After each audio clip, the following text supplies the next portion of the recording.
Now let me come back to counseling. Very, very important. Very, very important. Everything is important, but counseling, who counsels you, very, very important.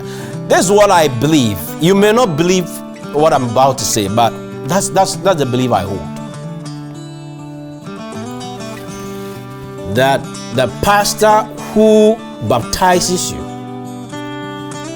the pastor or the elder who dedicates you when you were born, or dedicated you when you were born, and the pastor or the counselor who will counsel you when you are about to marry, their spirituality will have effect on you. It's a belief I hold. I may be wrong, but that's what I believe. Implication, so you don't respectfully choose anybody, just anybody, to be your counselor when you are getting married. It's so serious a statement I'm making, but I need to make it.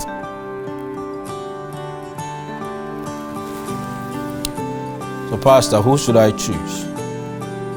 Now, before I answer the question, who should you choose?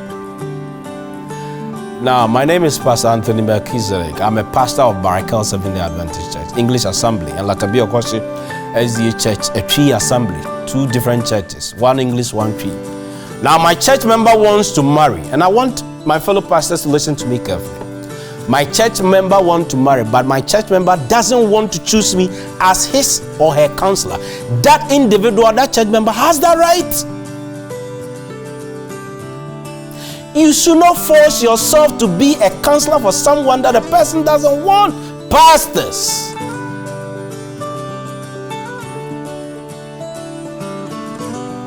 so this young lady, this young man knows Pastor Melchizedek very well, but for whatever reason, he doesn't want me to be his or her counselor, or their counselor, marriage counselor.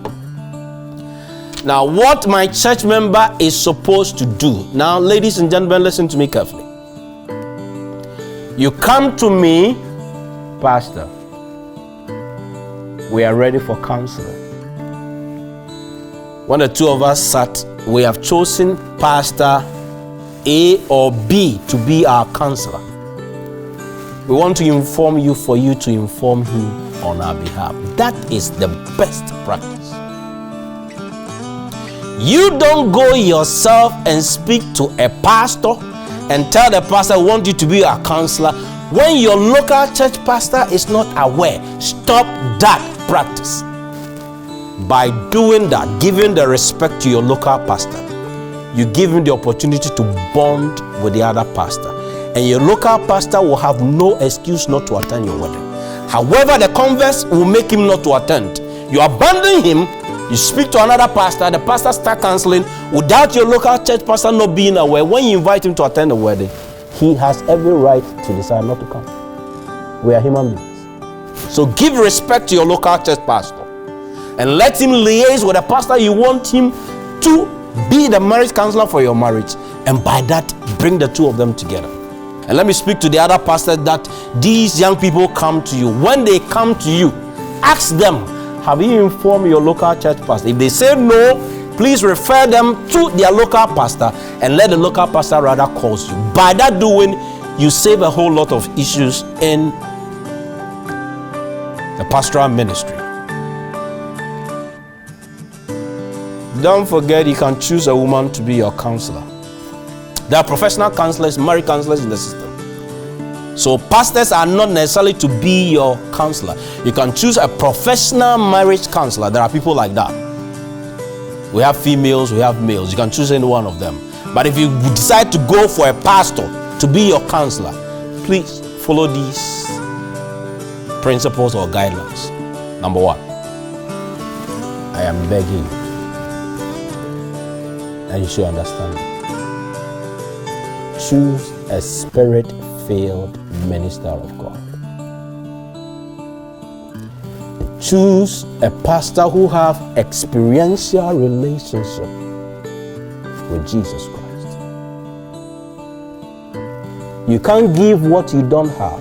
The pastor who is about to counsel you cannot give you what he does not have. So choose someone who have a relationship, spirit-filled man of God. because it's going to impact your life. Whether you like it or not, it's going to happen. Number 2, please get to know that not all pastors are gazetted by the government of Ghana to be marriage officers. So when you are choosing a minister of God to be your counselor, choose a minister who is gazetted, especially if you want that minister to bless your marriage. Pastors who have not been gazetted by the government of Ghana as marriage officers cannot and should not bless your marriage. It will be null and void.